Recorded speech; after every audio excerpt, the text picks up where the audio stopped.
నియోజకవర్గంలో రైతాంగం పంటలు పండించుకునేందుకు పీబీసీ ఏలేరు కాలువల ద్వారా పుష్కలంగా నీరు అందించడం జరుగుతుందని రైతులెవ్వరూ అధైర్యపడవద్దు అని తెలుగుదేశం పార్టీ రాష్ట్ర అధికార ప్రతినిధి పిఠాపురం మాజీ ఎమ్మెల్యే వర్మ రైతులకు భరోసా ఇచ్చారు.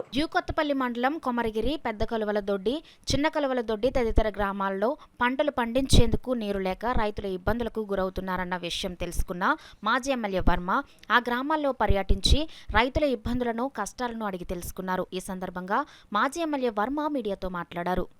అదేవిధంగా సంబంధిత అధికారులతో అందరితోటి మాట్లాడి రైతులకు పంటలకు ఏ విధమైన నష్టం లేకుండా మరి చేసి బాధ్యత కూటమి ప్రభుత్వం తీసుకుంటుందని, అదేవిధంగా పీబీసీ నుంచి ఏదైతే ఉందో ఇప్పటి వరకు కూడా తూడు బ్రిడ్జిల కింద జామ్ అయిపోయి ఉంది, దాన్ని ఇంకా తీయలేదు.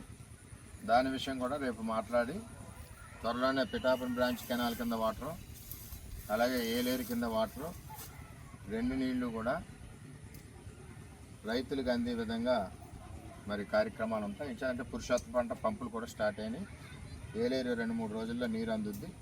పీవీసీది ఇక్కడ టెక్నికల్గా బ్రిడ్జి కింద ఆగిపోతున్నాయి కాబట్టి బెక్కువలు యువతల 3 బ్రిడ్జిలు ఉన్నాయి. ఆ బ్రిడ్జిల కింద క్లీనింగ్ కూడా చేయమని అధికారులు రేపు పోతాం ఆల్రెడీ చెప్పాం కూడా. చేసి ఇటు పీవీసీ నీరు అటు ఏలేరు నీరు రైతాంగానికి అందే విధంగా మరి ఏర్పాటు చేస్తామని చెప్పి తెలియజేస్తాం. రైతులందరూ కూడా ఇబ్బంది పడవలసిన పని లేదు. మరి అన్నీ ఎక్కడికక్కడ కూడా కార్యక్రమాలు ముందుకెళ్లే విధంగా, వ్యవసాయం ముందుకెళ్లే విధంగా, 2 పంటలు పండే విధంగా ముందుకు తీసుకెళ్తామని చెప్పి తెలియజేస్తాం.